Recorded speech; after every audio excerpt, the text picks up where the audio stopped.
YouTube. Good night and welcome to Mindful Live 193. I'm your host Nathan Springer. Thank you for being here. It is the 23rd of February. February is running away. February is disappearing. February should be called water on a hot day. It's evaporating.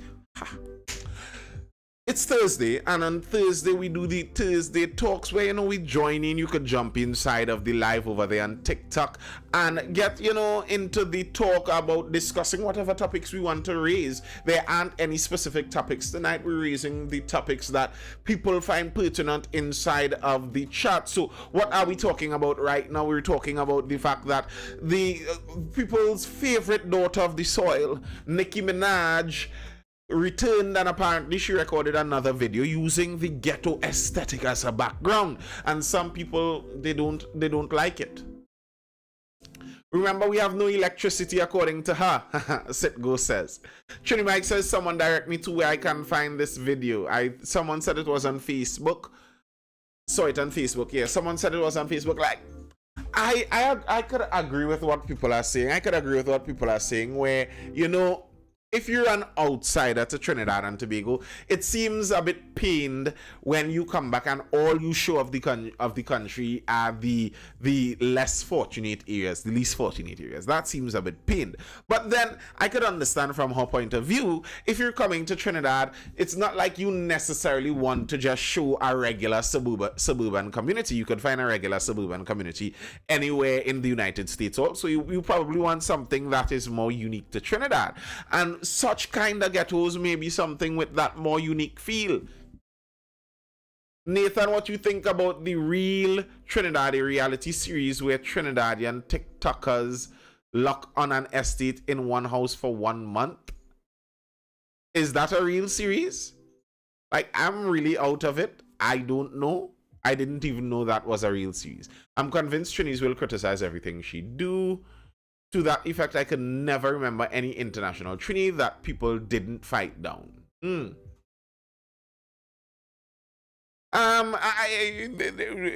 That there's some truth to that. There's some truth to that, but that's the nature of celebrity. I've said before, I don't think that we'd ever have like rock stars and celebrities and icons as we once did. The Michael Jacksons, the Ozzy Osbourne of the 70s and 80s, the Rolling Stones, the Mick Jaggers, the Beatles and John Lennon, those kind of rock stars. I don't think we'd ever have any of those anymore. The internet just makes it, you get closer to them, you see too much of them, and familiarity breeds contempt, as it is said, and I think that's part of what you see happening there. So you get to see everything they say. They speak way too much now, so there isn't that air of mystery anymore. You get to recognize that, wait, these people aren't that intelligent either. They aren't that knowledgeable. So it like back, if Nicki was a star back in the 80s and you'd only see an interview with her once every 2 months and her music, she may have been an icon in Trinidad and Tobago, but the way how it is where you could look at her speaking for hours on end and critique everything about her life. You know the intimate details of who her husband is, what he does, what he did, what he's going to do, and all of that kind of thing. It kind of throws off that. So I could understand the criticisms as they come. It's like being a celebrity to that extent is like having nearly 1 billion people go through your life every day with a fine teeth comb. Of course, they're going to find things to critique. People fight down Fayan and Nyla unnecessarily with no reason, but they don't want to say it. I don't know. I find they fight down Fayan unnecessarily, but I don't find many people fight down Nyla unnecessarily. I'm not sure they fight down Nyla unnecessarily, unless I'm just not in camp with the Nyla haters. Most of the time I hear people talk about Nyla negatively, it's specific criticisms. Someone doesn't like her voice, someone doesn't like her attitude, sometimes they dealt with her. But generally I don't find Nyla gets that kind of regular fight down. I would agree Fayan gets the fight down heavy.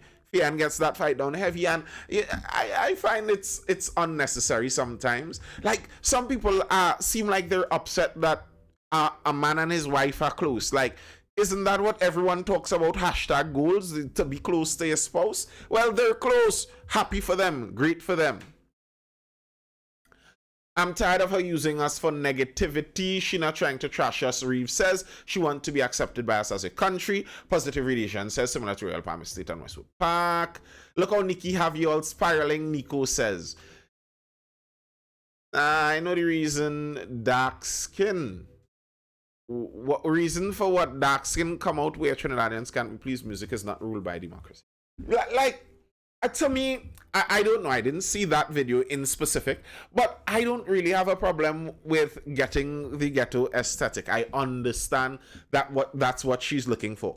Part of that isn't just making Trinidad look bad. Part of that is making herself have street credit. Remember, Nicki Minaj is a rapper. A lot of the rap game is about street credit. So to be able to go down in Trinidad and walk through the Beetham and the hood and you could line there. That's what they do. Listen, many of the Trinidad artists do the same thing. The Trinidad artists do the same thing too. Some of them no longer live in the ghetto. You look at many of those rappers. Those rappers are living in gated communities. Many of them, they moved out of the ghetto long time ago. But when they're recording a video, they're back there with the ATVs wheeling around them and people blowing smoke into the screen like if they're living on the hood, and many of the times they aren't. So I think she's just doing a bit of that same thing. It's the nature of that genre of music. You're trying to show that you're real, you're down there with the people. So like wasn't it Marshall and Destra went down to Powder Magazine in Cocorite somewhere there and recorded their song? Isn't that a kind of ghetto area too? I mean, it's the aesthetic sometime you want. I'm not sure if I'll put that down to a heavy critique like that. Empress Rooney, when Nikki said we don't have Wi-Fi and thing the other day, that was out of place, yes. But she literally 90% only show and speaks negative. I don't know that. I don't know if I listen to enough Nicki Minaj to have an opinion that Nicki Minaj only shows the negative of Trinidad and Tobago. I just don't follow her that closely to know. I know of the previous music video. I remember the Wi-Fi statement and the internet statement. I think some of that was hyperbole trying to make a point. I don't think that Nicki Minaj sits there and in her mind when she's thinking of these things, she's thinking, let me insult the people of Trinidad and Tobago. Let me insult Trinbagonians, and that's what's going to be a successful thing. Like, I don't think she is aiming at an insult there. Jan says, I wouldn't mind if she showed both sides of the coin when she's showing TNT. Both sides of the coin in terms of what? Because if you look at her stories and some of her reels for Carnival, it shows the luxuries of Trinidad and Tobago. I believe she had reels showing herself in hotels and on boats and etc. etc. etc. So there was that luxury side. If you're following her social media accounts, I don't think what do they call the Nicki Minaj stans? The Babs. I don't think that Babs who follow Nicki Minaj's every move would think that Trinidad and Tobago is a poor rundown country. They get to see her stories, and she comes and she doesn't sleep on a pavement somewhere. She sleeps in hotels and all of that. So but the way Trin is bad talk, our own country, Nikki, don't even compare at all. Well, here's the thing, Reeve. Reeve says half the things Trini say is blatantly unpatriotic. Nikki is just ignorant and trying to fit in. That's my perspective. Okay, I could agree on the second part that a lot of what she says is more based on ignorance and not malice. I could agree with that. But there is a difference, and I understand that. And sometimes people act like they don't understand that totally. But it's an understandable difference when you're talking about someone inside of a culture speaking critically about it and someone who is outside speaking critically about it. I mean, if your sibling tells you something critical about yourself versus an outsider telling you something critical about yourself, there is a difference. Like, without a doubt, there's a difference. And personally, I would leave heavy criticism of, especially certain types of criticisms of people's own communities to them. I'd leave it to them. Like, if I say certain critical things about Penal, and I don't live in Penal, it starts to seem shady. It starts to seem shady. So I can understand that, yes, you're right. Trinis do say some horrible things about Trinidad also, but Trinis are Trinis. If you're an outsider and you come and making it look a certain way, I could understand people getting upset with that. I could understand that totally. Totally understandable. All right, folks. Yes, it's a Thursday. It's Thursday Talks. I'm not saying constructive criticism that normal, that good. I know. I agree with you. Yes, they say nonsense too. I'm thinking many Trinidad, there are Trinidadians who lie about Trinidad, speak so they wish bad about Trinidad too. Yes, you're right. I don't deny that at all. I don't deny that.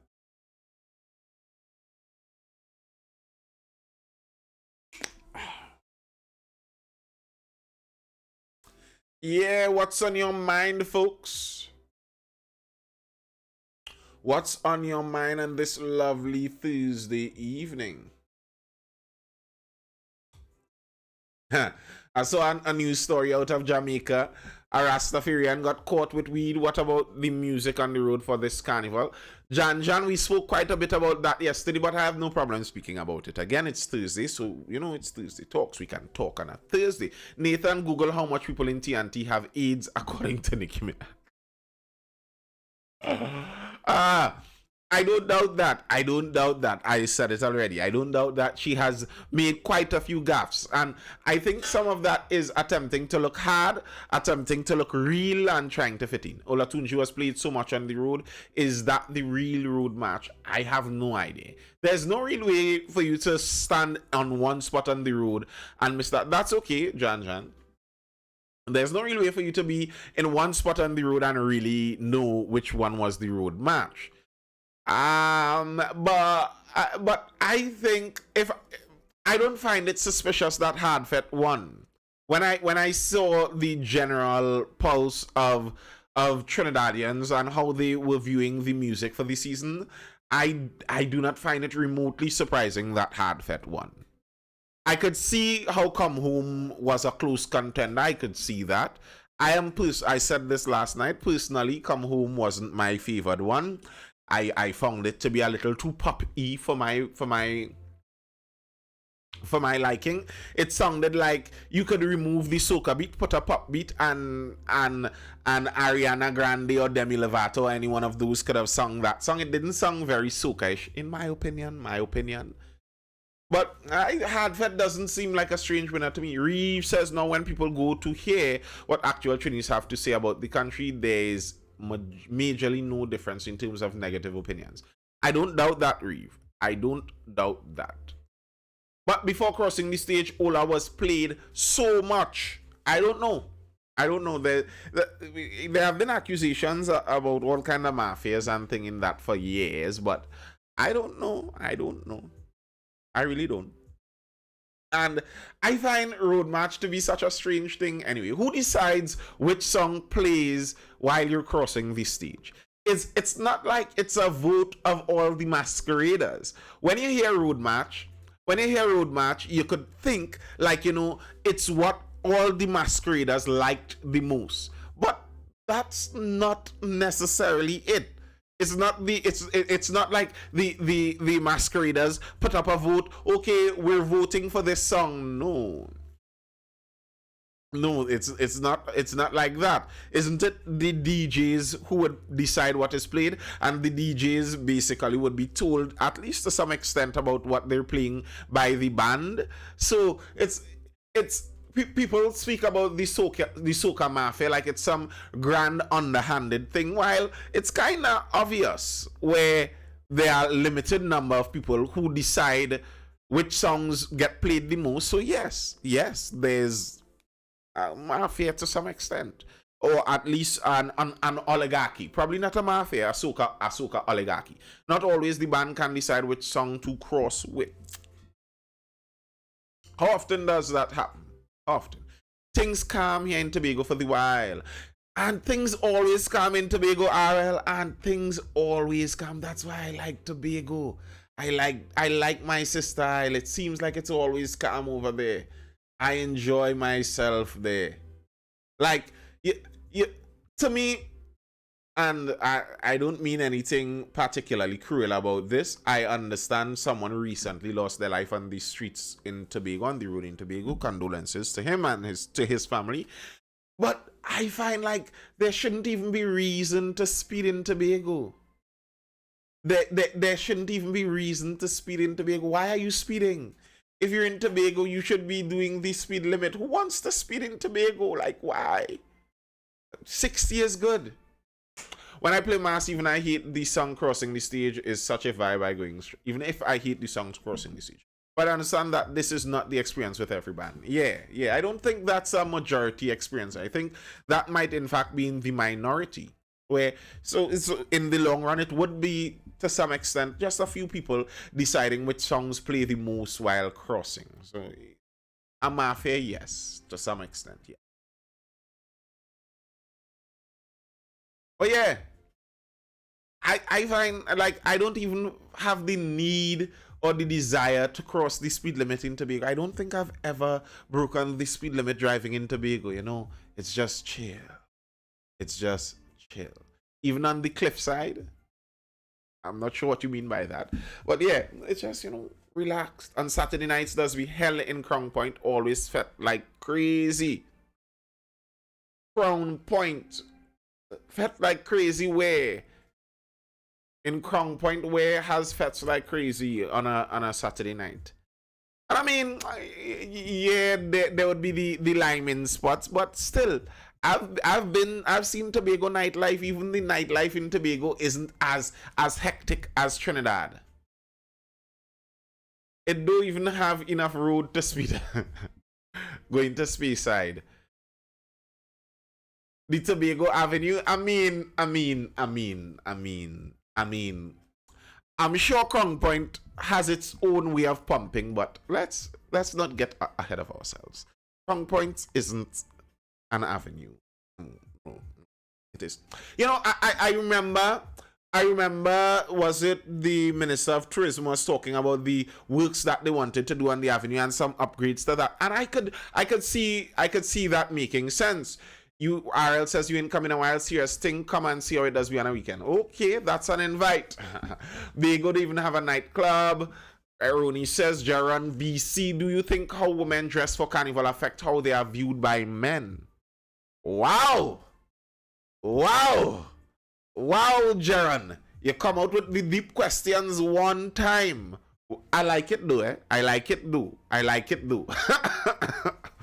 Jumping on the deep end one time. How they are viewed by men. Now, that question, but I'm sorry, that's the name I'm seeing. That's the name that you have here now. I remember that wasn't the original name you had, but now that's the name you have here. Now that question is so general. I would think, of course, how women behave affects how men view them. So that will be my general answer. The general answer is, of course, how women behave is going to affect how men view them. How men behave is going to affect how women view them. So the obvious answer to that is yes. The question that could be built on top of that, I guess, then would be, what kind of view, how does the view change with the carnival dress code? And that would be an interesting question. How does the male view of women in general change with the reality of our carnival dress code? For me, I always remembered as a younger child, the same way you would approach a Trini woman, would you behave the same with a foreign woman? No. But as I remember as a younger child watching the whole festivities and stuff and kind of being confused. I wondered, why is it that it was such an embarrassing thing for a girl or woman's underwear to show and be revealed? Like, if a woman's skirt blows up, she's like, oh no, what's going on here? But then they would frolic with it in the street. And I remember as a child, that perplexed me. I didn't understand that. It doesn't make sense.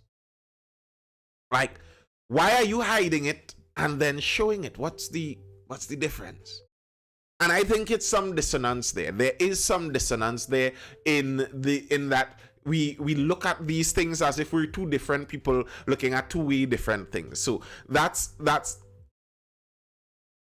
reality there. I'm looking for a nice, concise way to put it.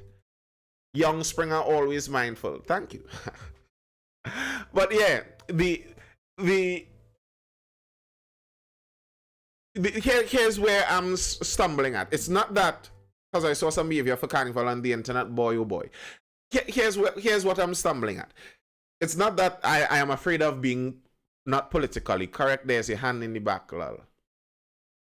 I'm not saying that I'm not. It's not that I'm afraid of not being politically correct, but the view of men to women is a personal thing. So, like, if a man, the point I'm making in that is, if a man respects women and he looks at carnival and sees that there are some women who would dress provocatively and gyrate on the road, well, that may not change his view in terms of respecting women. It should not. And generally speaking, if he's a respectable man, he's a respectful person, it would not. So that wouldn't change that view. But it may change the view of understanding that, okay, in general, there are some women who are willing to do some things way outside what you may think of as the norm. What hand in the back where? I don't know what hand in the back you're talking about, for sure. The where is not the problem, it's the behavior of some is viewed as what is expected by all women by some men. To be honest, most men not looking for a wife in fet and on the road. That's true. They're not looking for a wife in a fet or on the road, but it is going to have an effect on how you see things. It is going to have an effect on how you see things. Now, in Trinidad and Tobago, there's the reality where many people look at this as our culture. So the full extent of it, some does use carnival as a freedom to let loose. Yes, that's true. The full extent of it, gyrating on the road where an office lady could be whining on a vagrant and she doesn't know for Juve, that's seen as part of Trinidadian culture. So it's not because it's seen as part of Trinidadian culture, people don't look at it as something very negative to happen. Like, this woman is frowned upon for doing this. It's not seen the same way because it's seen as regular Trinidadian culture. Similarly, like, there are some cultures where they would drink beers with their meals, and there are some cultures where if you do that, they would look at you like an alcoholic, and it's just the varying in culture. There is that bit. So how you view it, there is a subjectivity based on culture. However, there is an objectivity. Yes, let's get the likes up. Correct, Jaron. Let's get those likes up. Nathan, should young ladies under 18 be scantily attired for carnival? I would say no. That's my view. No. But yeah, there is an objective view. And I think if we want to, we could look at this objectively and get some conclusions out of it. Dressing provocatively, sexually provocatively, and I mean, many people like to gaslight each other like we don't understand what's going on here. Like, oh no, carnival is just called. No, you know that if you go on the road in a thong and shake your behind, this isn't about the culture. That's being sexually provocative. We understand that. Let's not mama guy each other. You can ask a question that is allowing a country, encouraging a country to behave sexually provocative and loose for an entire season a good thing for the culture? Would that be beneficial for the culture in the long run, or would that be detrimental to the culture in the long run? There's a good question to be had there. And I don't think the origins of the carnival culture was gyrating on the streets half nude. That wasn't really what it was about. The festivity was a display of artistry and a display of mockery of something else. this, what we have right now, it may be our current culture, but it's not the original thing. So it's not like we are paying homage or respect to the forefathers of the carnival and the slaves and the ancestors by whining half naked in the road. Like, I mean, if you want to do that, that's your prerogative. That's your prerogative if you want to whine half naked in the road. But you're gaslighting yourself and attempting to gaslight other people when you do that and then say that this is on behalf of my slave ancestors for the culture. It's not really true. What is indecent exposure? Is it still unlawful? It's supposed to be, but and then placing it after Ash Wednesday, well, that's a whole other issue also. That's a whole other issue. There are cultural aspects, there are beautiful aspects to the culture, but then there are some aspects that are just playing around with hedonism, to put it bluntly. You're just giving into the base desires, and I think that would have an effect on the culture in the long run also. It would have an effect on the culture in the long run. My one confusion is being drunk in public. That's the only one. Carnival is filled with many of those kinds of things. Culture should be historical. The current is overpowering history and calling itself Trini culture. I kind of agree with you. Here's how I kind of see that. The government sponsorship side, because what the government sponsorship side is that all of us are paying for this. When the government sponsors something, we are all as a country saying we're going to pay for this. The government sponsorship side, to me, should be exact with historical culture. The government could sponsor the Moko Jumbies and give a historical lesson on it. Sponsor the Sailor Mass and give you sponsor all of those things and give you historical lessons on it. And when it comes to the party side of things, well, that's on someone else. If you want to go and pay to party, well, that's about as it is with any other thing. Reeve says, yeah, but there's a law against being drunk in public, but Carnival yeah. But it's not only that law. There are many. Listen, I read the law on this in one of our lives already. The laws, our decency laws, are literal. It's like our decency laws were written exactly against Carnival. You're not supposed to dance provocatively or suggestively in the public. Dancing provocatively or suggestively in the public is a crime in Trinidad and Tobago. Singing lewd and provocative lyrics are a crime. That's why the original Smut Kaisu used double entendre. They had to. It was literally illegal. If you went out there and sang the raw version of your smut, you would get thrown in jail. Akil Giles says 146 million spent in the right way can change our livelihood forever. Driving with people, Carnival promotion is double standard of many of our laws. Yes, it is. Blatant double standard. Nearly everything that goes on during Carnival is illegal to some extent.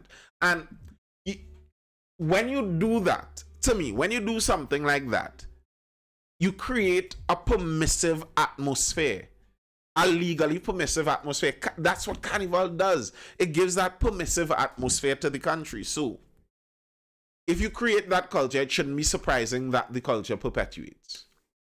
There's a law about playing music near schools and hospitals. Yes. There are laws about the volume of music too. Yes. There are many laws that change and are bent for Carnival. No wonder we are a loophole society. No wonder. It fits in with each other. Like, I mean, if we were serious about this, what the government would have had to have done a long time ago is attempt to create some kind of legal framework for Carnival. If that's what you wanted to do, then create the legal framework for Carnival. If you want to suspend those laws, well, then suspend the laws and allow Carnival to be the purge, as Rodi said. Allow it to actually be the purge and make it legal. But to to suspend the laws without suspending the laws. So the laws are there, but we all know we aren't paying at. That's a scary thing. And what these things do, and I regularly complain about this in Trinidad and Tobago because we have many laws. We have many laws that act just like this. Where what this effectively does is it makes the police officers they are the law there, because they can decide if to prosecute you for this crime or if not. It's up to them really and truly, because yes, it is a crime, but we don't usually prosecute people for that. Let me plug back in. Nice.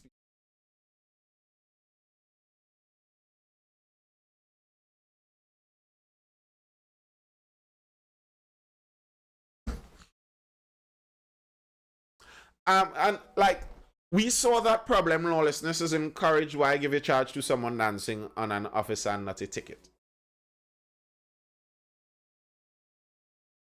So the carnival culture perfectly describes Trinidad. Yes, it kinda does. Yes, it kinda does.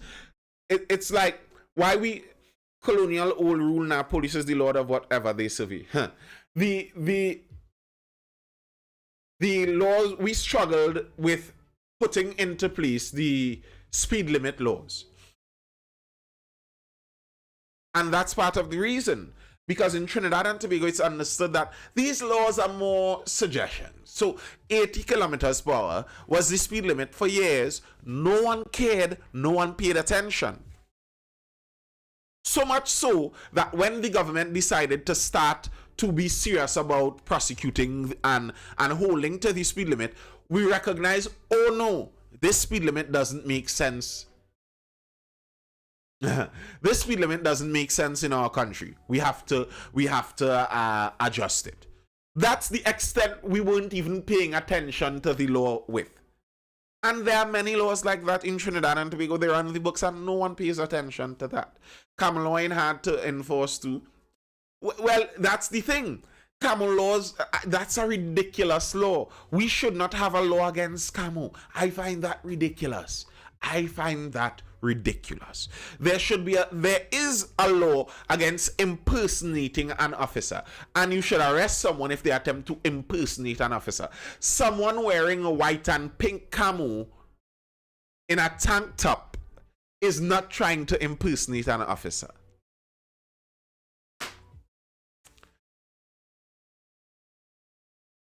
I disagree / agree with you. Long pants in government offices that are for the public. Yeah. That long pants in licensing office. I want someone to explain to me what's the purpose of that. I don't understand.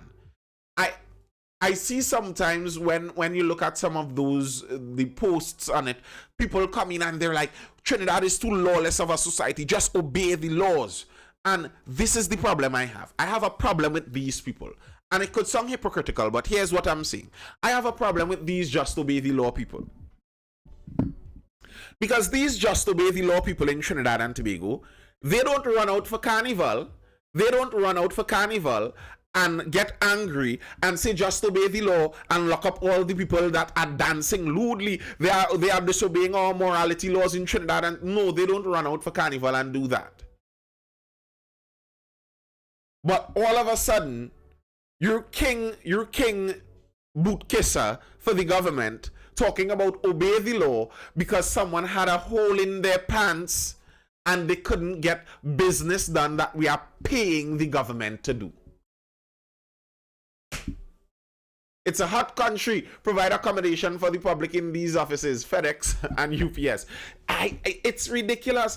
That short pants rule, like to me, the fact that Tobago only just changed that and Tobago is a tourism economy already says how asinine this thing is. Like, we're a country that says we attempt to get tourists to visit the country.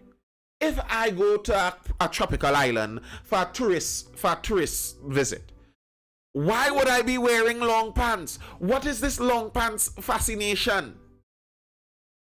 It's ridiculous. It is ridiculous. Long pants. And the long pants must be a whole long pants. Don't dare have a hole in your long pants. We don't dare have a hole in your long pants. If you have a hole in your long pants, then you have to go back home and then return another day to do the business that you have to. Like, what? Why is that? Why is that? Like, I would like to speak to some of these licensing officers and ask them, like, does that make you feel better? Do you feel like, you know, you're more powerful? You're more of an authoritative person? Do you feel like a better human being? When you see somebody leave their home on the other side of the island, come to do business, they have a minute hole in their pants and you send them back home. Does that make you feel more powerful? Like, what's the point? Like, there are so many petty dictators all around, you know. There are so many petty dictators all around the world, you know. Many of us, we look at the leaders of the world and you talk about them being dictators and the habits they have. There are many people out there, you see them with their attitude, and if they had the chance, they would have been little Hitlers and Mao Zedongs and what's this crazy one from North Korea, Kim Jong-un and those guys. They would have been like that. You give these people a little shred of authority and power. Like, okay, we give you a gray uniform. You are now the estate constable in this building. You are here to try and keep order, make sure no one gets hurt, make sure the business runs properly. And all of a sudden, that person turns into a tin pot dictator. Like, oh geez. Oh geez. Like, give us an ease up. Give us an ease. I remember my days in UE, the UE security service. They had a lot of officers like that. A lot of officers with a chip on their shoulder, wanting to display their strength and authority on every turn, like, sir. And these are the things that especially as a younger guy, in my younger days, as a younger guy, you know, these are the things that really makes you feel like insulting. It makes you feel to get down into that insultive kind of atmosphere and attitude. But, you know, as you mature, you get older and you learn differently. Jan says, I've experienced the long dress I wore had narrow, not thin, narrow straps, no entry. Ridiculous. Today I came across one of them. Today in UE self. Not so mindful, Springer. Well, actually, my mind was full too, you know. What I said came out of my mind. My mind was full of what I said. Back to Carnival, it creates a mindset of lawlessness. Nick Suba says, no, not you. Yeah, but it's not just you. Many places you go, you experience that. Many places you go, you experience that. You want to see someone's true personality, give them an overseer security job and see how they behave. See how they behave. That's a good test for someone. A good test. See what kind of person they are. Geez, it's not that serious. What I would like to know, and why isn't this something that people in higher government aren't tackling? What exactly is the harm that is brought about by the shorts inside of the building? What is the harm? I don't understand. Explain that to me. What is the danger of the shorts inside of the building? And it's nearly funny that we have a government that dictates dress codes and dress and modesty codes in their buildings all around the place, but the same government permits Carnival, which throws every modicum of modest dressing outside the window. They're just like the schoolboy rules. It's that issues are not dealt with. These things don't reach Parliament. Why? I'd like to know that. I think I'd have to have a conversation with someone in Parliament and ask them about these issues. Like, why isn't this an issue? Why are we bothered? Why sometimes in Parliament you see people bothered about the most inconsequential, nonsensical issues and things like this that actually benefit people in the day-to-day? Nothing. Ashy skin and dry knees. A long pants can be inappropriate and a short pants can be very decent. That's true. You know, as you say that, Akil Giles, I remember which school is it? USC? USC has the dress code where they don't allow pants. It's only skirts or something like that. I think that was it. Only skirts or something in USC. And I'm like, okay, I understand there's a religious side to the modesty and stuff, but skirts could be immodest. Skirts could be very immodest. If you're worried about the tightness on a pants, trust me, there are tighter skirts. If you see some of these USC people dressing, I don't know now. I haven't been around the university scene for a long time now. But USC had people dressing in some of the most ridiculous get-ups. Just because it's a skirt, did that make it better? Like, what was the purpose of that? When I was leaving, I didn't wear the thrower, and there was vex, so I say send me back in then. USC is a Seventh-day Adventist school, so I'm not surprised. Yes, I am aware of that. Nathan, you really want to go there? I don't mind going there. I could go there. I know USC. I've been to USC. I've been inside of USC. I've played music inside of USC. So yes, I am aware of what USC is and where they are. And I just find it ridiculous. Like, if you want to do that, then say, okay, my standard is modesty, and say that we don't want any tight clothes or any short clothes, and go with that. Go bravely down that road, but don't try to make it something ridiculous like no pants and suppose that's going to be modest somehow. No, that's not going to affect the modesty like that. It doesn't work like that. Sorry, it just does not.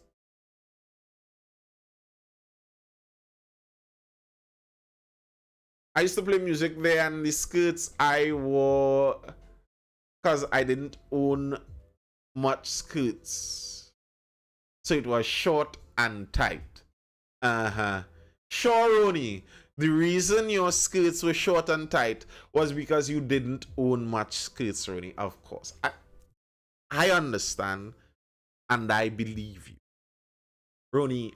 I believe you.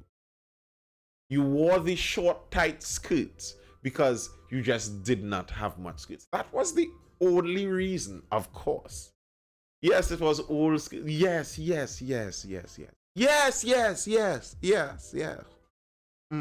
was the old skirts, so any. So she had to wear short, tight skirts.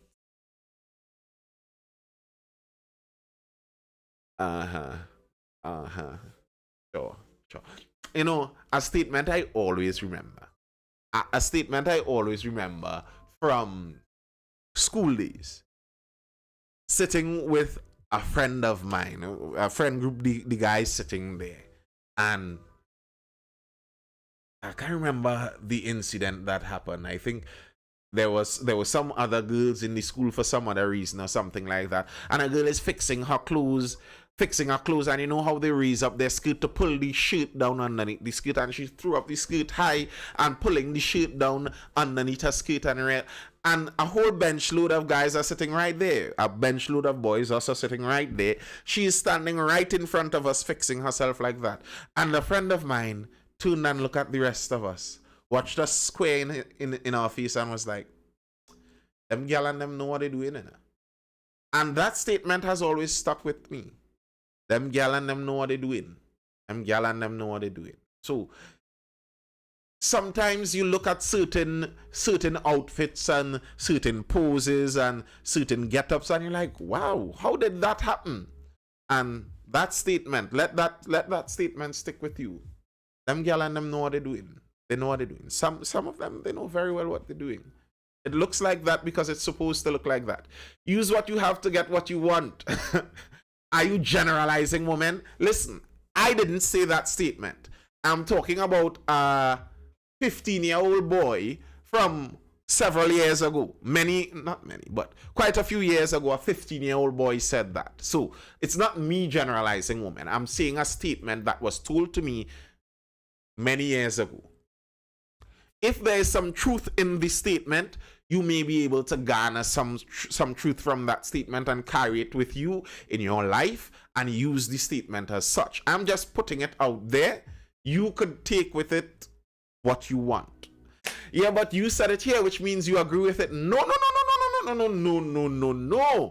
I say many things here. I speak about information. I speak about news. And not everything I speak about here I necessarily agree with. I am putting the information out there to the public. So, the public, my intention is to make sure that people have the information to be able to make decisions most accurately. Make informed decisions based on all the information being presented to them. So, I'm just presenting multiple points of view. You could take those points of view and decide how you would hold or not hold on to it.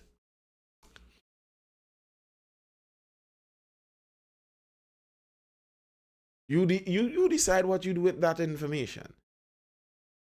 But the idea that as a guy you're going into a situation and thinking that this woman has no idea what is going on here, I'm going to work my magic. You may already be 10 steps inside of the trap that she created and you just don't know.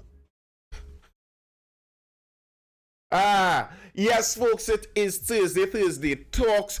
And we're just here chilling and talking on a Thursday, bro. Body language is very loud. There was a study done that actually shows many men actually overestimate a woman's sexual interest in them. Many men. There was a study done and it showed that many men look at a woman and overestimate how much sexual interest she has in them. So they look at a woman and she looks back and she sees them looking and she's like, oh, hey, and gives them a little nod, smile like, yeah, hi. And he's like, he turned to his friend and like, she wa me. You see what I say? She wa me. So that body language is very loud. But I agree, body language is very loud, yes. It is very loud, but some people are very deaf. Reese says, serious question, Nathan. How often are you mindful to be aware of your level of influence on this platform? I try to always be aware of that. I try to be careful with what I say. I try to use my words carefully to not say things that I would regret saying to a large audience in that. Of whatever size it is, that if it goes out to 1 billion people, I won't regret the things that I say. I say what I believe. So if I change my mind, I could go back and say I changed my mind on something. Brother, hips don't lie. Attitude, hair flicks. Sir, the hips, the attitude, and hair flicks could be for the man behind you. I'm just saying to keep in mind that it is proven that many men overestimate women's sexual interest in them. So if you're wondering if she wants you, maybe on the no side. Maybe on the no side. That if you want to, maybe not. I'm not saying don't make your approach. By all means, make your approach, make your attempt respectfully, but don't assume that she wants you. That's the wrong point to start from. That's a bad point to start from. A horrible point to start from. I spoke about this in a previous live. A word that I would like many people to get familiar with when talking about these gender issues: sociosexuality. It's the desire to have multiple sexual partners. The difference between men and women in their sociosexuality is huge. The amount of sexual partners generally that men would like in terms of their general desire is extremely high. The amount for women is not that high. There are biological reasons for that, dealing with the different strategies in how we reproduce. Obviously, there are reasons for this. So the assumption that you meet a random woman and she wants you in a sexual nature is a low probability. Let's just put it that way.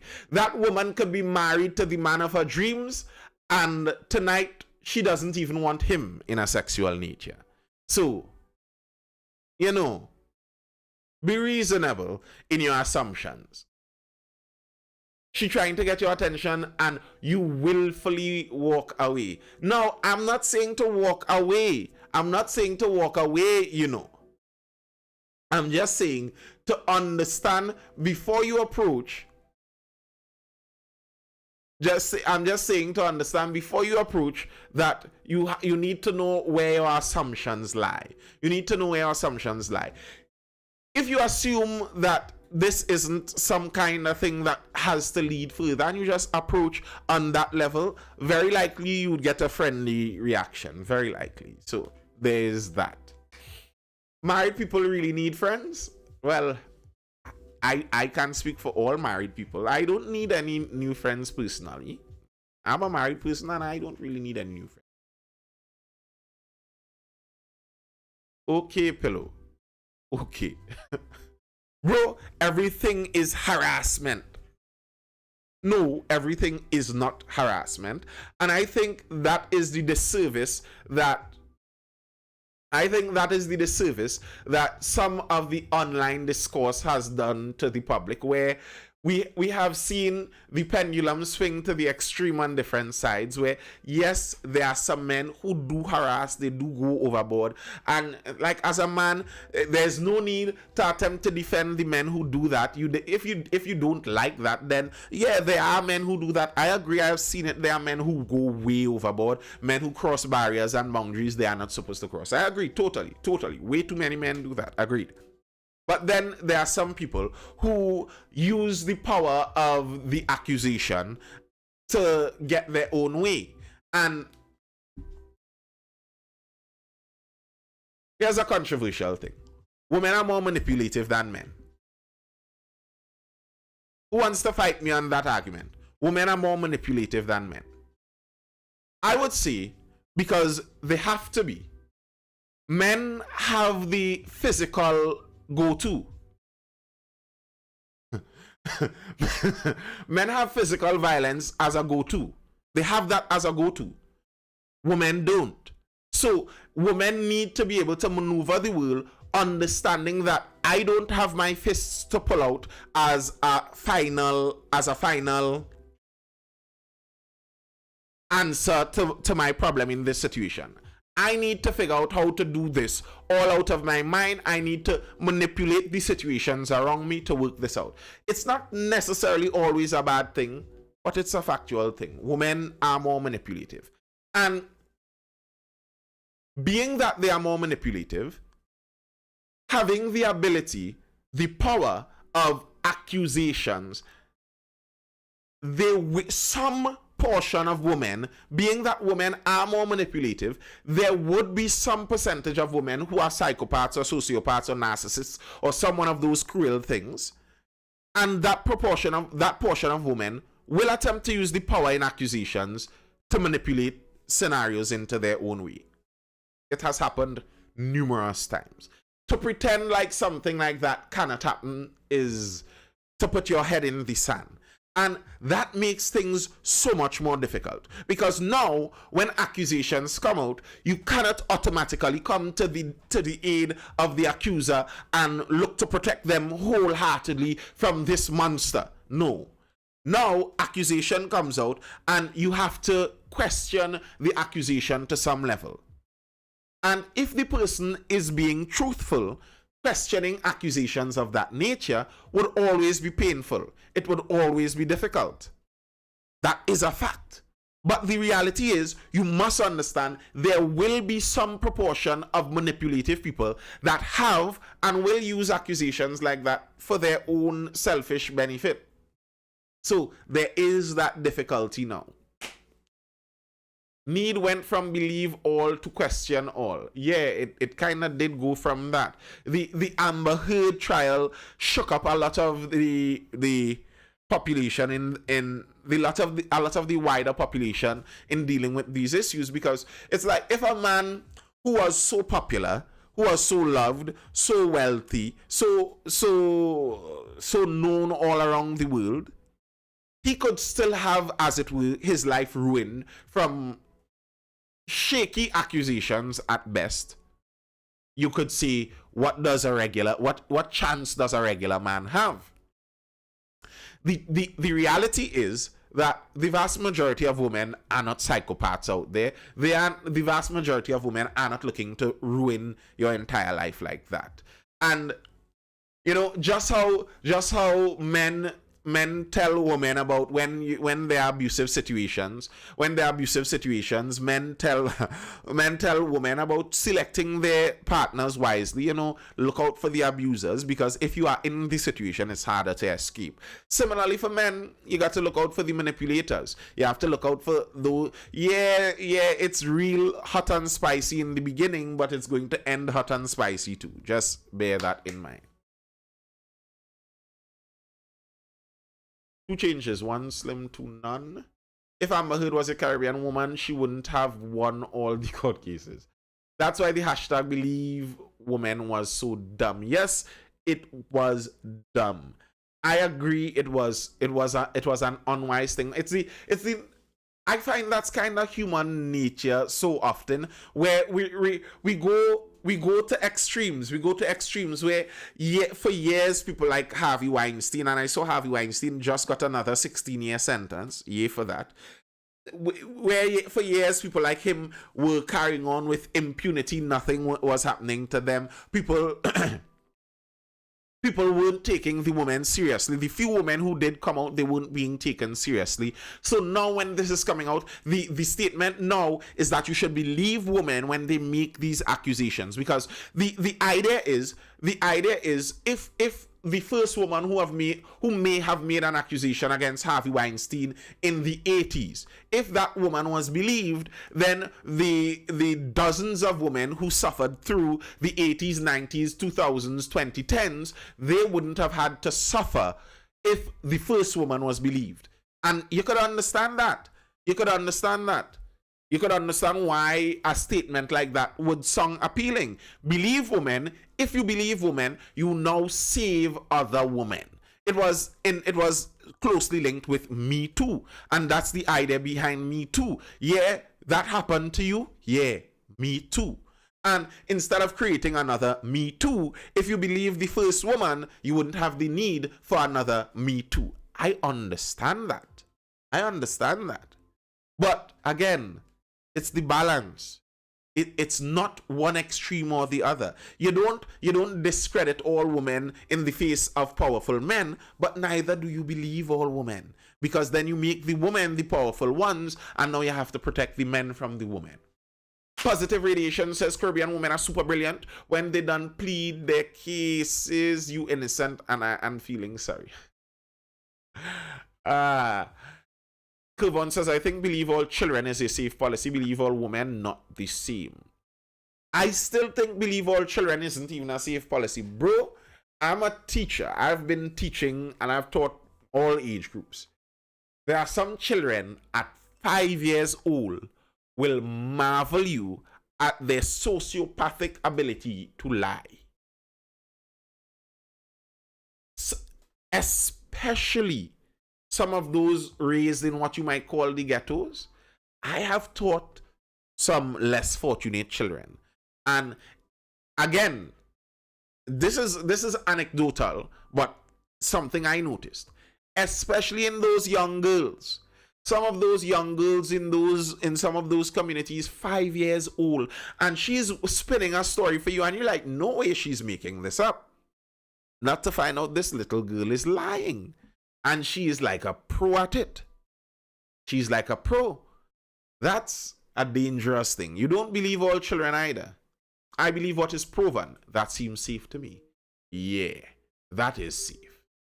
And yeah, those... and a lying little girl could get people into a lot of trouble. Could get people into a lot of trouble. Positive Radiation says TNT should be a bigger player in the film world. What makes you say that, Positive Radiation? Not that I disagree, but I'm asking you, what makes you say that?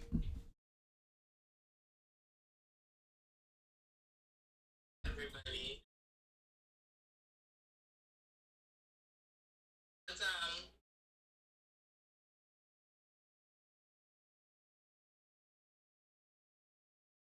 and children.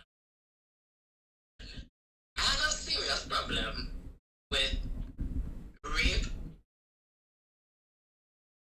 Can I say that? Years after. that. Yeah, I think you could. I Like, think I think you could. I have a problem with that. It's not that I don't want to believe you, but you never get your kit done. You have no proof of anything, and I must just believe you. Like, I know some people just be like, oh, well, sometimes you just take time to internalize the situation, and that's true. But then how can you expect people to convict somebody on your word? Just because you take long to decide what you wanted to do, that doesn't mean that somebody should automatically be guilty. And if that person did that, like, you're not even thinking about, okay, the first thing I would think of is, damn, is this person like HIV positive? Are they like trying to infect the world?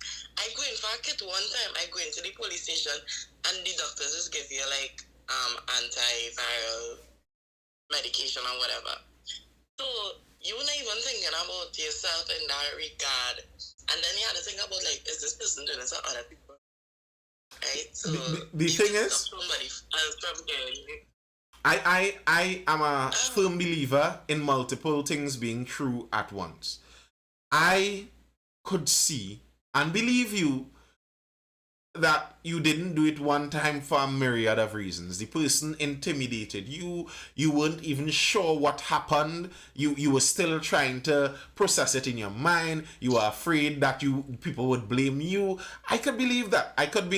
And I won't automatically believe you're lying. But also at the same time being true with that, you must understand that realistically, if you take a longer time, it's going to be difficult to prove the case. And you can't be angry with the general society for taking a longer time to try and prove a case when you take long. I remember in the United States, when they were doing one of their Supreme Court justices, Justice Kavanaugh, and a lady came out of the woodwork saying that 30 years ago, he assaulted her in a high school party. And she couldn't remember where, she couldn't remember exactly when, she couldn't remember exactly the details of it. And she was attempting to sully his reputation and forbid him from getting the top pinnacle of the job in his career with that accusation. Blasey Ford was her name. And the thing is, it's not that I'm automatically saying I don't believe her, but I'm saying you can't expect that to be enough. Because if you wait for 30 years in order for someone to be convicted, you must understand that it's going to need a lot more evidence now. I think that should be something that is understood in that. Her best friend said she never spoke about it to her. Yes, lots of things were very suspicious surrounding that. It kind of reminded me, and I saw that making the news here in Trinidad and Tobago too. It kind of reminded me in what year was that? 14 or 15? When the then government did the horrible, disgusting dig up they tried to do with Dr. Rowley and tried to do a motion of no confidence in the opposition leader to kick the opposition leader out of parliament by digging up some disgusting, slanderous accusations and saying it in parliament under the guise of parliamentary privilege. That kind of reminded me of that kind of behavior. That's some horrible stuff. I don't think you do things like that. That's horrible. And when you do things like that, like any woman that does something like that is an enemy to other women. You're an enemy to the other women in general. Like, and I know this might be a male way of thinking of this. This might be a male way of thinking of this. But I feel like if so many years have passed and I know I cannot prove this, I would not even mention it. To me. And I'm speaking like if this really happened to me, I'm not even lying about it here. It really did happen. But if so many years passed, I know there's no evidence that I could produce to prove it, I'm not even going to speak about it because I know it's not going to do anything positive out of it. Like, I remember during the Me Too movement, when it was in its heyday, I was over there on Twitter and looking at Trini Twitter, and Trini Twitter was attempting to do a Me Too something, and they were calling men's names, men name outside there, the whole government name, making accusations with no kind of proof. just calling the men's name on the open public internet with accusations about criminal activities. I was like, this is ridiculous. I understand some of them may be speaking truth. I'm not denying that. There may indeed be some creeps out there that should probably have the police investigate them. But you must understand this, doing things like that isn't going to bring a solution. You may find yourself paying the creep money for slander, and you may make it harder to actually catch creeps like that or any other creep in the future. Miss Toppins read a statement like a political servant. Yes, it was Miss Toppin who did. If he wins that case, is it immoral for him to sue for slander? If it's Dr. Rowley you're talking about with his accusations, they made those accusations in Parliament. Under parliamentary privilege. Under parliamentary privilege. That was the disgusting part about it. Like, if you were so sure about it, go say it out in public. But they would not do that because they know that Dr. Rowley was quick on the lawsuits. He is very quick on the lawsuits. And he wins. Somebody went up on a platform. Not one. I think it was. I think Dr. Rowley is batting something like 4-0 on his slander lawsuits now. So people speak in public carefully when they're doing things like that. They speak carefully. Grish says they were just calling names. The reality is guilt must be proven. Yes. I was looking at someone talking about a feminist lady talking about the sexual revolution and the harm it did to women. His wife is a lawyer. That campaign was unwise. Petition to remove parliamentary privilege. Also petition to make politicians pay when it's them. I agree with the second one. I disagree with the first one. In order to discuss things realistically, you need to have that parliamentary privilege. Here's how it makes sense. If a regular poorer person enters parliament and they want to question things, if there isn't parliamentary privilege, what's going to happen? The wealthier people in parliament will just continually sue you and sue you into poverty. Whether you're right or wrong, just the lawsuit itself would pauperize you. So that's the parliamentary privilege is essential for good debate. I don't disagree with the second piece that the parliamentarians should pay when they're at fault. Of course, I think they should. Yeah. Where was I? I don't like to take on hearsay. Yeah, the reality is guilt must be proven. They were just calling names. I remember looking back at that time and I was like, this is out of control. They're not going to find a solution like that.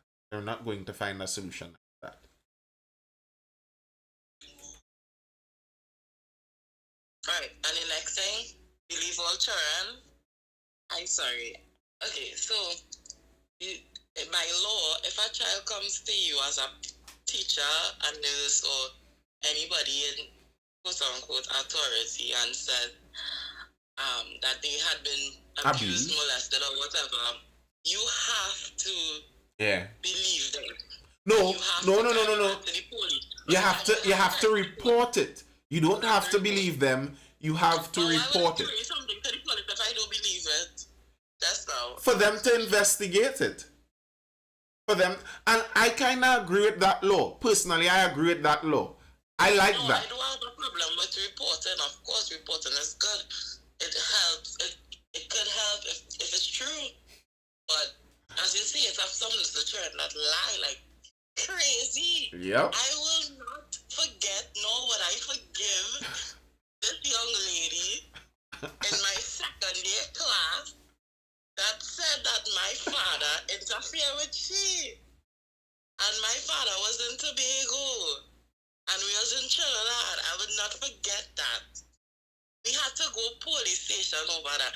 My father wasn't even in Trinidad. My mother had to go in the police station. You understand? When my father come down, he had to go in the police station. Like, I am not going to forget or forgive that shit. That's crazy. So wait, Rooney. You know who the girl is now? You know where she is and all of that? You keep up with the girl? Nah, I never keep up with her, but I know her name. I wouldn't call her name.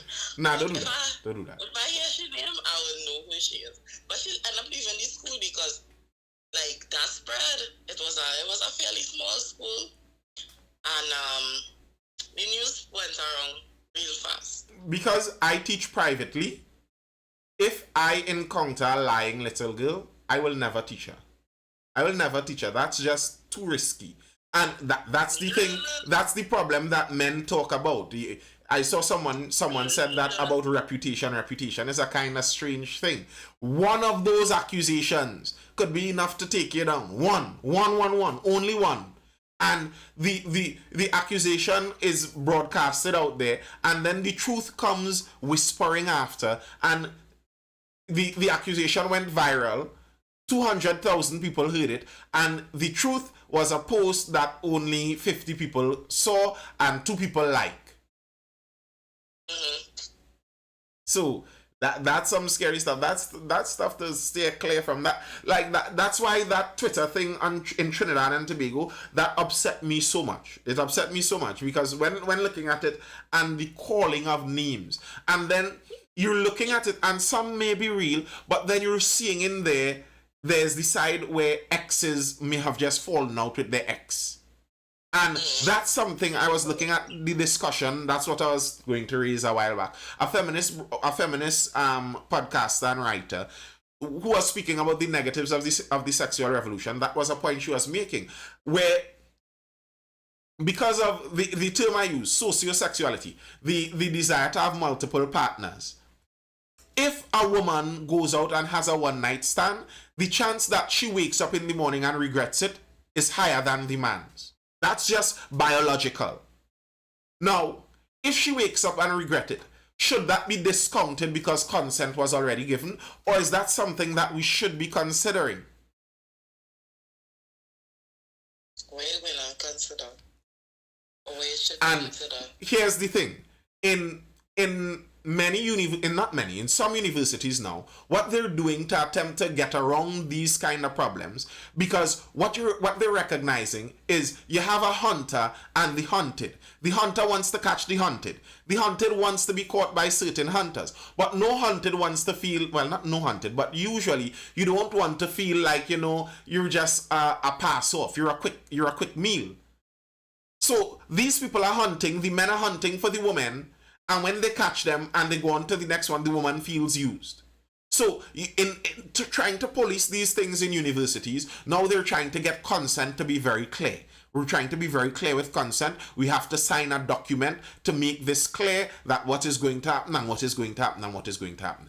I think the mistake that was made is a lie was told to many people, and women believe that they could have interactions just like men and enjoy it the same way. No, you can't. You lose out like that. The paper the agreement you're looking to sign for consent, what you're looking for actually is marriage. That's that consent. The consent form you're looking to sign to get away from all of that kind of weirdness is marriage. Fellas walk with small consent forms or record getting permission. A weird kind of rules of engagement. And the thing is, for men, why you say fellas walk with consent forms, it's because the men know that they may be using some tactics that the woman might regret it after. There are some men who are going into an interaction knowing very well this woman very likely is going to regret what just happened, and the man doesn't care. Now on the woman's side, you have to wonder, is this the kind of interaction you want to be getting yourself into on a regular? Do you really see this the same way the men see it? And I remember that. And that's the problem. That's the problem that they're trying to answer with the consent arguments. And it would not be clarified. It would not be clarified with consent, because a man would get recorded consent. He would get written consent. They would be laughing and giggling the night before, and the morning after, when regret hits in and she recognizes this man doesn't want to stay with me long term, she's going to regret it. All the consent that was signed is still regretted now. It's still regret, not. But just don't regretting is fine. Regret whatever you want to regret, but to withdraw consent, that's a I whole agree. other thing. I agree. Consent and regret is not the same thing, but I think we need to look at the reasonings behind the regret and not ignore it like it isn't something. The problem is people have the wrong language. They wake up with the regret of not enjoying sexual interactions the same way males do and think that the problem was in the consent. The problem wasn't in the consent. The problem was in that type of interaction. It's not something that you enjoy and you were fooled into believing you would enjoy it. So now you feel like a fool afterwards. And that's the problem there. And we're using the consent language to try and explain something that has to do with human sexuality. That's what's going on. The test for this sociosexuality thing. I remember, I think I spoke about this previously in a live, but I'll say it again.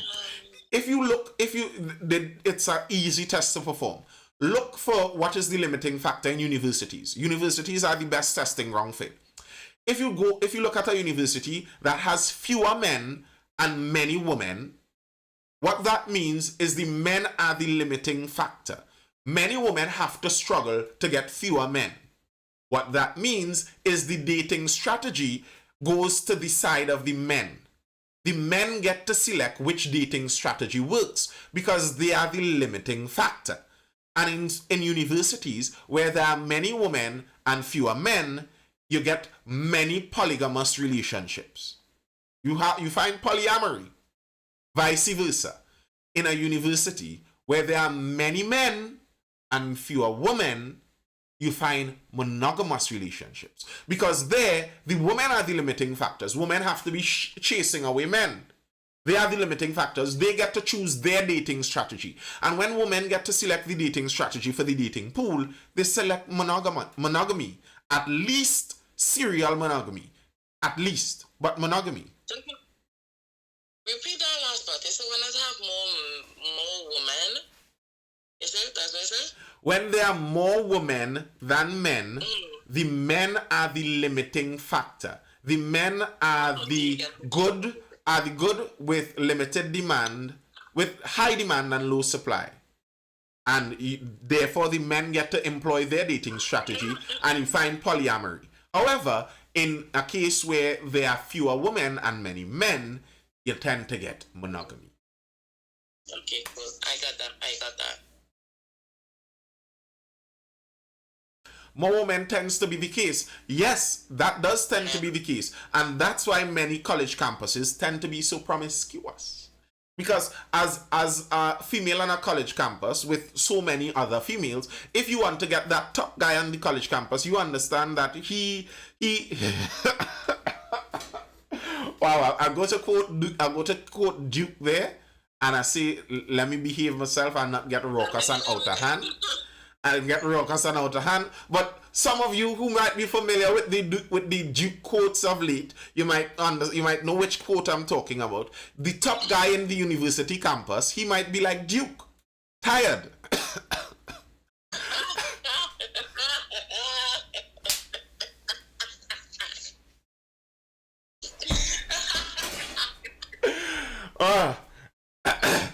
So he was not tired though. He wasn't tired.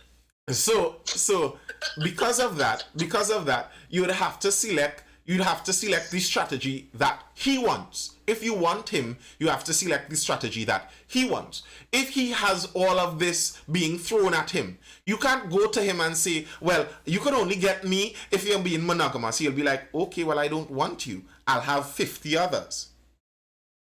But in the case where the vice versa is true, where there are fewer women and more men, where the women get to select their dating strategy, they select monogamy. And the silly thing about this to me, the thing that I think some player back in the 60s went and rail chained up them granny's head. Because someone convinced women that the sexual revolution will benefit women. What the sexual revolution did was it disjointed our modern society from regular monogamy, from the understanding that we should practice monogamy, from enforced monogamy. It was a movement to move away from enforced monogamy. The funny thing is, the sexual revolution was pushed by many women feminists, while the sexual revolution mostly benefits the male style of mating. It benefits the male strategy, the male sociosexuality of wanting multiple partners. It benefits them. Now, some women would look at the sexual revolution and see that there are some men who they lost out because of that. They get no partners, and that's true. There are many men who would lose out. You would get none. But the men on top would get the graph. I'm trying to remember if I know the exact numbers, where they were talking about the average number of sexual partners for a man, and then the average number of sexual partners for the highest level of man. I think the average for the mid man was something like 8, and the average for men on the higher end was something like 140 something. While the average in the middle for women, I think, was like the similar level, and the higher average for men was like 30 something. The thing is, on the high end, men who be getting a lot be getting a lot. A lot. And that's the reality. And that's what the sexual revolution did. The sexual revolution was a win for the Futures, the Drakes, that kind of characters of the world. City boys, sexual revolution was a win for them. And the thing is, city girls think they're being fooled into thinking that the sexual revolution is a win for them. One of the poster girls of the sexual revolution. The poster girls of the sexual revolution, Marilyn Monroe. Oh no, don't say that. She died very young. Look at the end result of it. The poster girl of the sexual revolution. She's having fun. She's getting all this attention. She owns her sexuality. She's an empowered woman.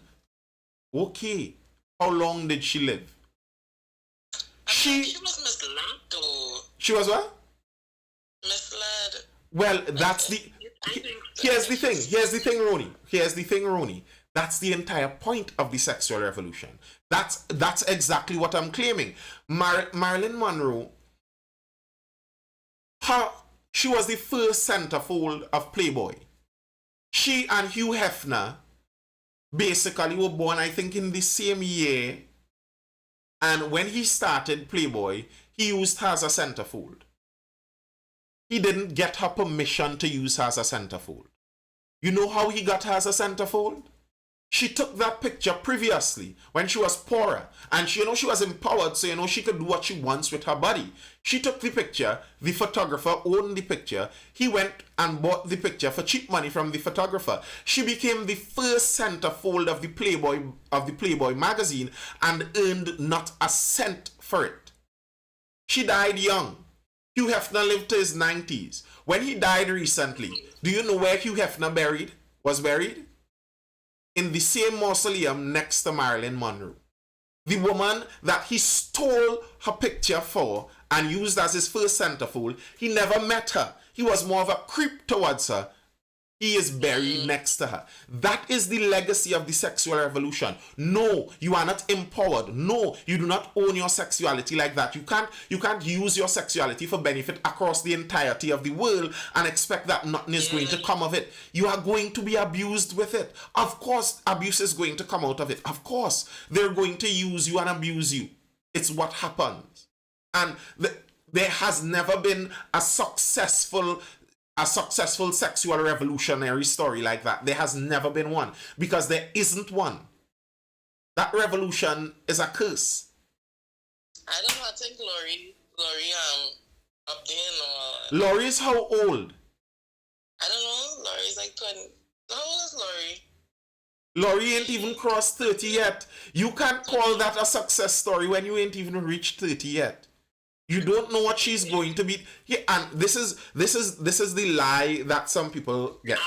Jake was just asking, how did Marilyn die? Was it a drug overdose? Yeah. Basically self-inflicted. the the thing is, and this is a problem with youth. This is a problem with youth. You discount how much of your life you still have to live. Now, okay, you could die young and all of that could be relevant. Yes, yes, yes, yes, yes. But if you live further on, from 40 to 80, from 40 to 80 is 40 years of life. If you're alone and miserable for 40 years, that's a long time to be alone and miserable for. A very long time. And what is the outcome going to be? So yes, you could play games where you win today, where you win next year, and you win for 5 years. But is this game only a short-term winning game? Yeah. If I take Coke every day, I might have a very good year, but that might be the last year of my life. So how long can this game be played?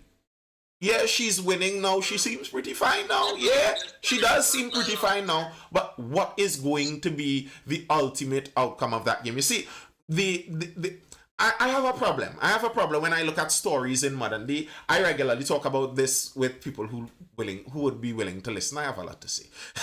But I find many stories in modern times, they tell the hero's journey of a man. They could tell the masculine hero's journey, the male hero's journey. That story of Hercules, that story of Harry Potter, that story of Frodo in the Lord of the Rings. They could tell that story really well, the male hero's journey. But the thing is, when they tell the female hero's journey story, they attempt to just copy and paste a female story into the male story. And that's not the female hero's journey. And these things are archetypal stories. These are stories that have existed for thousands of years. They are archetypal for a reason. These are the typical stories that people who live a fulfilling life lived. That's what the hero's journey is. If as a man you want a fulfilling life, this is how most of the men, through the thousands of years of men living before you, this is how they got it. Now you don't have to do that, but this is the hero's journey. What's the story for women? Well, gosh, that is the hero's journey, just by the way. The hero's journey is about seeing misery. Hercules' hero's journey had misery in it. Harry Potter's hero's journey had misery in it. Jesus Christ's hero's journey has a lot of misery in it. So you understand that's the masculine hero's journey. The masculine hero's journey is willingly facing lots of misery and going through it willingly with courage. Yes, you're afraid, but you look at it and you go through it. That's the masculine hero journey. And it's easy to tell for men. It's a lovely story. It's been told a million times. What's the female hero's journey? Maiden, mother, matriarch. A progression through life. A maiden isn't the same thing as a mother. A maiden doesn't have the same functions, isn't supposed to have the same traits, doesn't have the same interests or the same priorities as a mother. Similarly, a mother doesn't have the same as a maiden. Similarly, a matriarch, which is what you progress to, doesn't have the same priorities, desires, wants, aims, goals as a mother or a maiden. You're supposed to progress from the maiden who, you're looking for, who is going to help you to become a mother. And then from the mother, you're looking to become the matriarch who becomes a pillar of society. That's that female hero's journey. That's the story. The thing is that many times the story stops at maiden.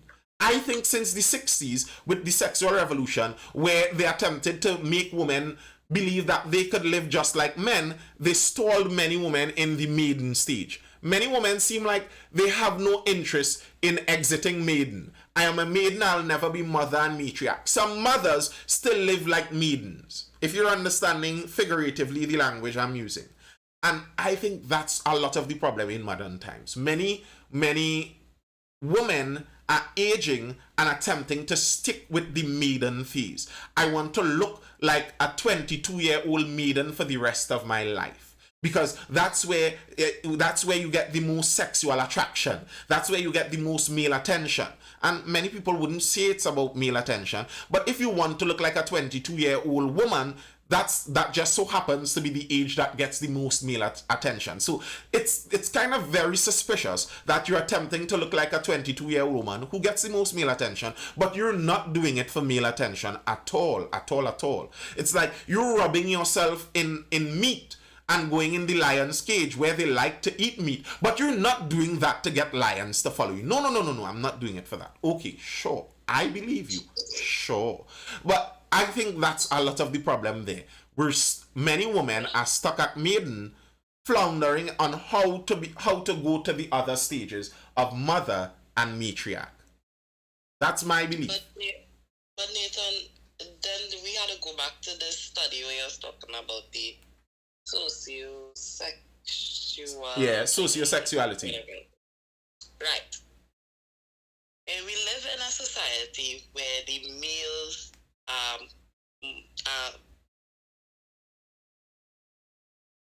well, is that the limiting factor? Yeah, to some extent, yeah. And they would now choose not to be in monogamous relationships or whatever. And somebody made the point, getting married, chastity and getting married in your early 20s is good for women, it's beneficial for women. But what man is agreeing to this? It's not to say like we was back in the day when we had arranged marriages, where we had people that didn't really have, where we had children that didn't really have a choice in the marriage, so they would be married by 21 for the latest. We don't have that too. We Rooney, I did a video on this about a year and a half ago. Was it so long? Explaining the secret to how to do this for women. Here's the secret.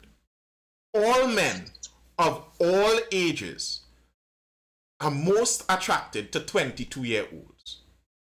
So when you are a 22-year-old woman, you would always be the limiting factor.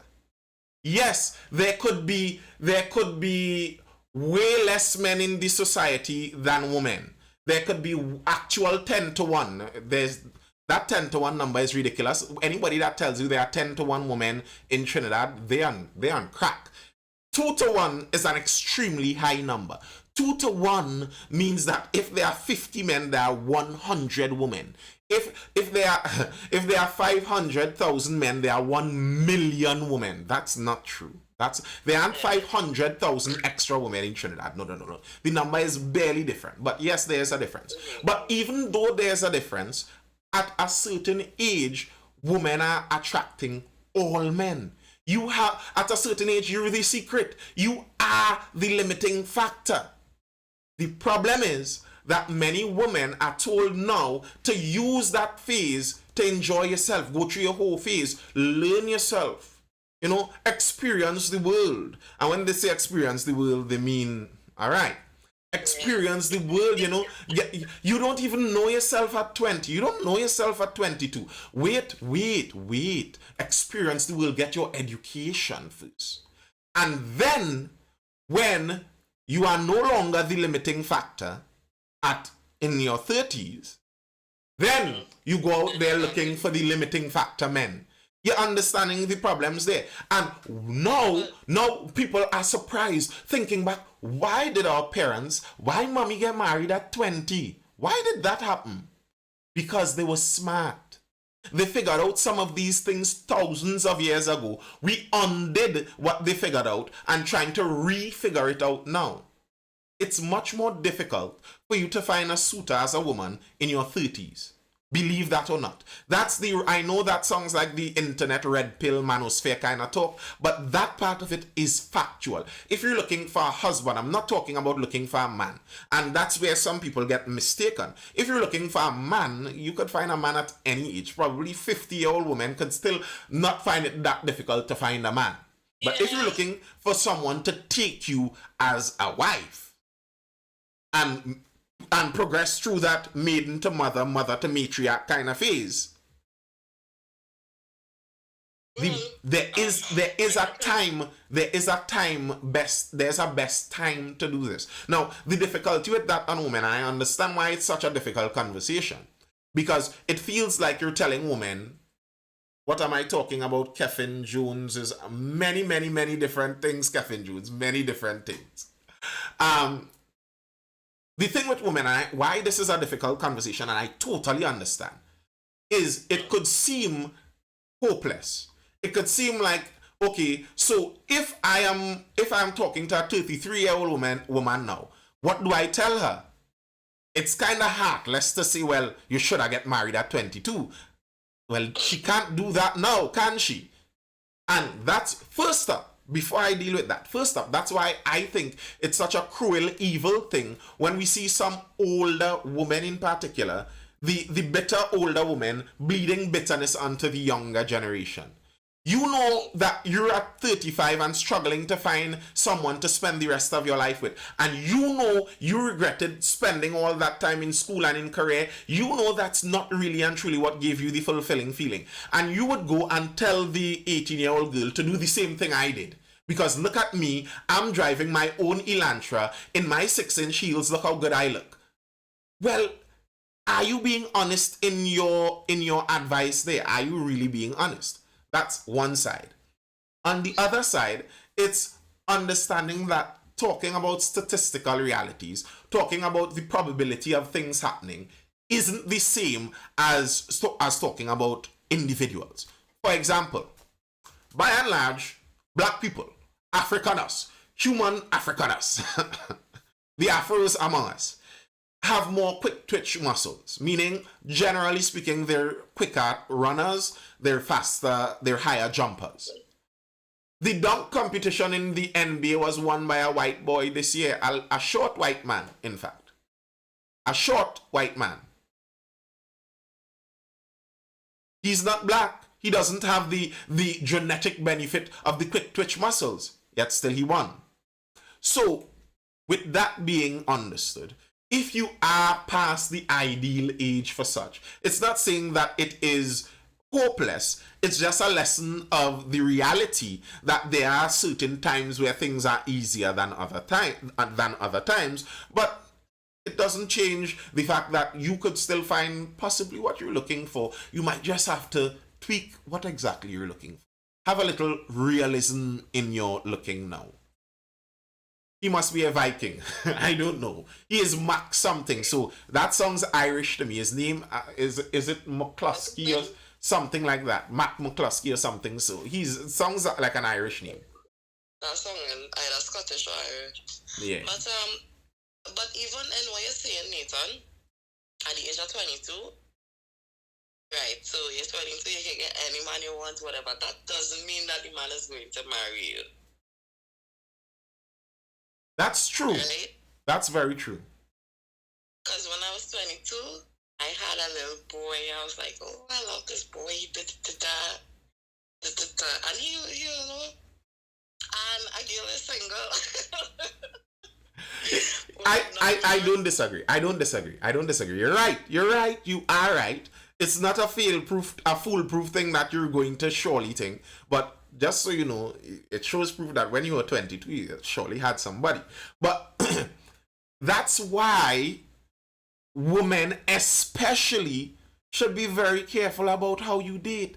And this is where the lessons of the matriarchs of old, remember, mother, maiden, mother, matriarch. When you're a matriarch, the matriarchs of old used to be trying to teach the maidens this lesson. Maiden, listen, you have to be looking very seriously to find a husband. You're not looking for a fling. You're not looking to have fun. You don't have that amount of time to waste. We don't have the time.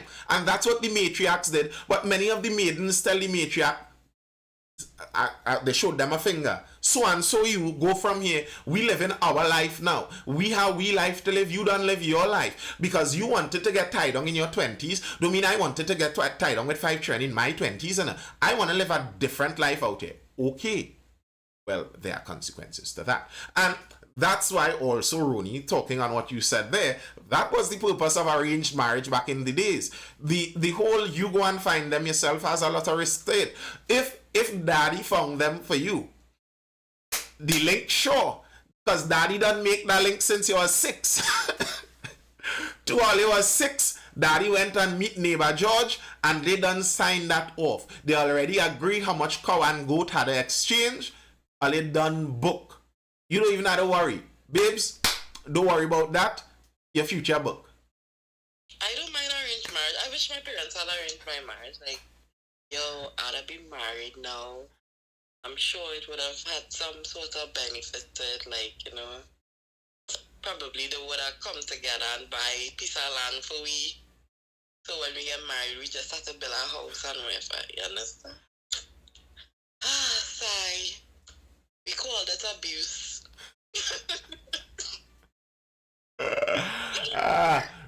But here's the thing with all of that. To me, I like the idea of building legacy. I like to think about that. When you're thinking about what you're doing, you're thinking about building legacy. I don't exist as an atomized individual. I exist as someone's son. I exist as someone's father. I exist as someone's husband. So my life, my role isn't just my atomized self goals.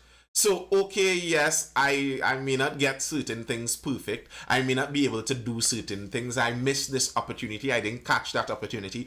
I learned this thing later than I should have learned this. I should have learned this lesson at 18. I only learned it at 38. Okay. But as part of my legacy, holding my position in the entire scope of my social existence, I could pass on that lesson through my legacy so that me as part of the like if you think of my legacy from my ancestors come straight down as being one continuous organism, my organism of my legacy becomes better for the lessons that I learned. You understand what I'm saying? Even though you may have, as it were, missed certain opportunities, you weren't able to get certain opportunities. Well, now you understand that maybe you wanted an arranged marriage, maybe you wanted that help from your father to do certain things starting off. Well, when you have your family, you know how to think about things a little differently now. I know a couple of folks who got into arrangements, they don't seem any more unhappy than any other folks. I think that's a lie that you'd be unhappy in arranged marriages, and I think that's also kind of a poke at the fact that nearly no divorce. I think nearly no divorce is really necessary. Nearly no divorce is really necessary. The arranged marriages work because humans could coexist. Males and females are made that they have the ability to coexist. People talk about sexual chemistry and all of that. Generally speaking, as long as both of you all have working anatomy, trust me, it's going to work. It's going to function. You don't have to worry about that. It's going to function. Almost all of the time, why it doesn't work has to do with the attitudes outside of that. Has to do with the attitudes that you decide to think. Financially unstable. People talk about finances being a major part of divorce. That's only a modern thing, finances weren't a major part of divorce 200 years ago because it didn't have divorce. You understand? So if you create the opportunity, yeah, it becomes a major thing, but that wasn't always an issue. It was an issue we created. Gersh says, well, you shouldn't be having girlfriend if your finance is not stable, so in my opinion. I kind of have a tweak on that. Not if your finance is not stable. If you are a slacker, then don't go and pick up anyone's daughter. But if you are not yet at the stage where you have high levels of finance, but you are a diligent, industrious person, I would say go for it. Because the idea that you have to wait till finances reach a certain spot, who selects what spot that is? How much finances do you need before you venture out there into family life? What kind of finances are you talking about? And are you basing this on a modernist understanding of family, or is it based on the understanding of family throughout the ages? Because if it's based on the understanding of family throughout the ages, then you don't need any money to start the family. And then bear in mind, when you're looking at these modernist views on families, it's the modernist views on families that have us with all kind of high skyrocketing divorce rates. So something in the modernist views on it kind of doesn't work that well. I think the focus on finances is misguided. I think even the talk about women always looking for a man who makes more, it's misguided. It's not that they look for a man who makes more necessarily. They're looking for a competent man. They want a man that could secure their future. That's obvious. It's just that we have summarized that into money. We have made that into when you're looking for someone to provide, that means money. Provision equals money. That's something we did. That's not something that's necessary, I think. You ain't give me enough context, sir, but I say if you're practicing bedroom sports, first you marry. Yeah, I agree. Because bedroom sports does bring children and everything. Free. Children, listen. children are not as expensive as they try to make you believe in modern times. Excuse? You see how much for Pampers and well, I mean clearly you see how much for Pampers and but them thing expensive. Cloth, diapers, and breast milk. That's what you just use? I didn't say so, but I'm talking about it. Well, breast milk, yes, but I'm talking about the actual price of a child. The need for disposable diapers isn't a need. Well, I never used that. I got cloth. I got cloth too. And here's the thing. The cloth is actually healthier for the baby. It's just that the cloth is more work. The cloth is healthier for the baby. I don't know how I feel about it, but I have to do it. Listen.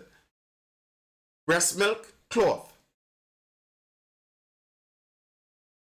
Nearly free.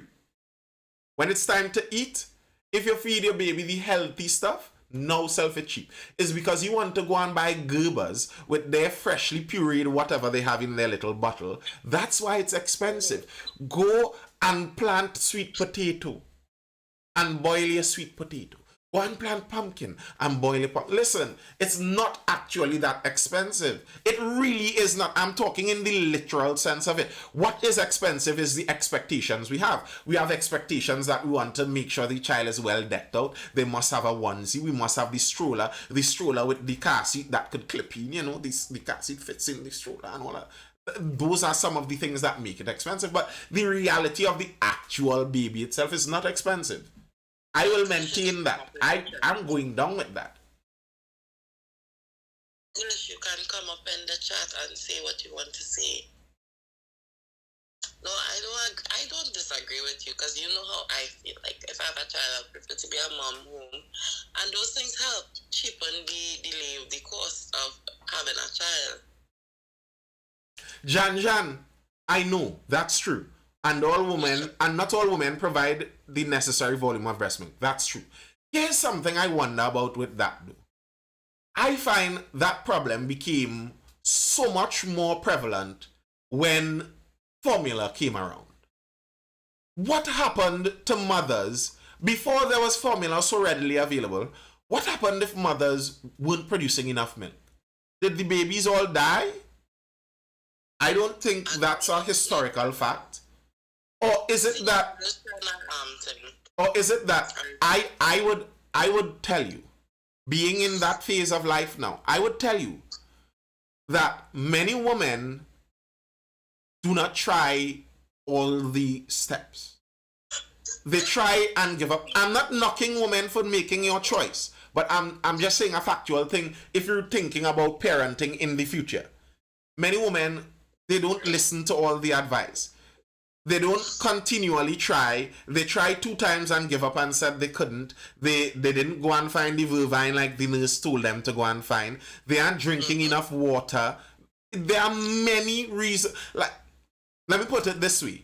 I've spoken to quite a few people around the parenting stage, and nearly everyone I've spoken to that said they weren't producing enough, they weren't doing all of the things to produce enough. That's the way I would phrase it. Now, I have no doubt that some women would indeed have a real medical situation, but I just find it's similar like the divorce. When divorce for financial reasons became possible, all of a sudden divorces for financial reasons popped up like, this is a real problem.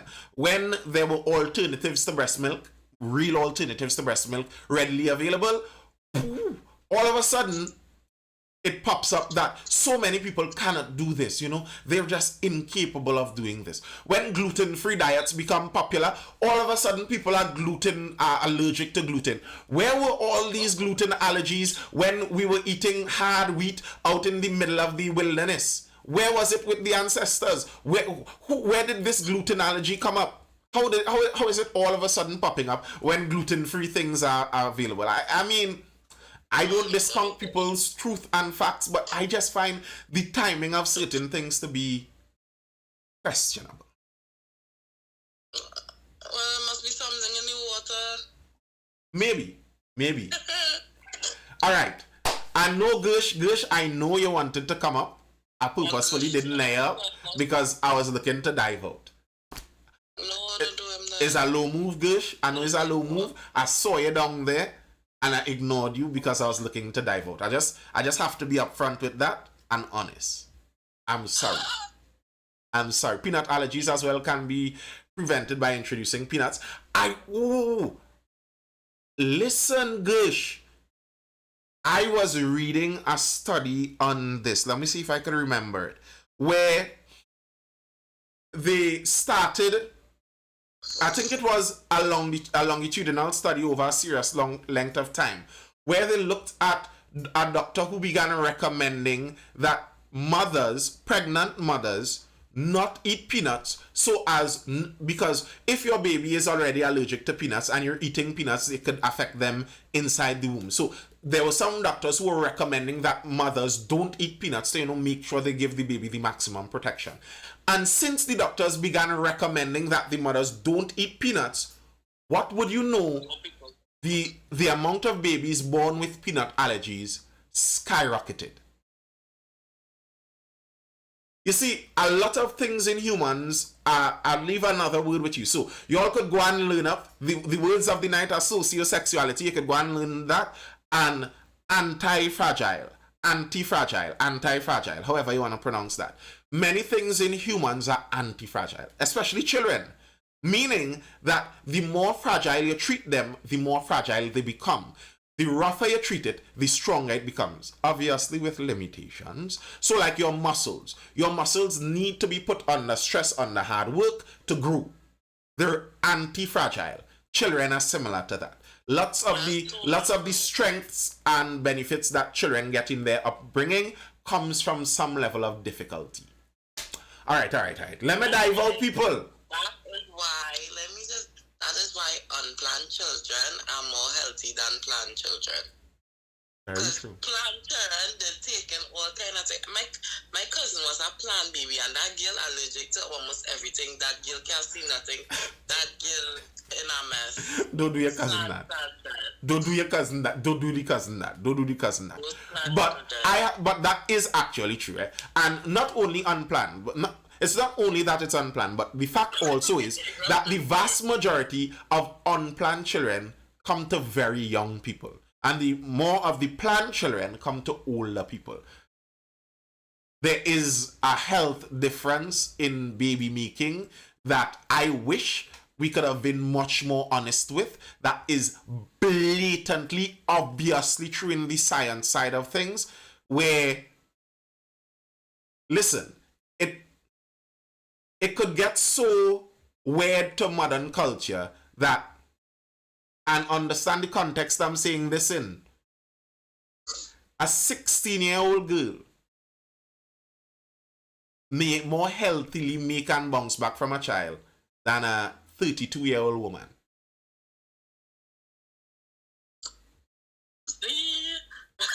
I'm talking biology here, and listen, crime is crime. Lock up anybody who in for young girls, underage girls. I agree with that, yes. But I'm talking biologically here. And I think that kind of understanding has left humanity's collective knowledge. It seems like we have lost that understanding. And then we're surprised that some of these unplanned babies to these teen pregnancies, they're popping them out like popcorn. Oh, that's her next one. I thought she was pregnant. How she pregnant? How much she had now for? But she looking the same. Yes, because she's 19.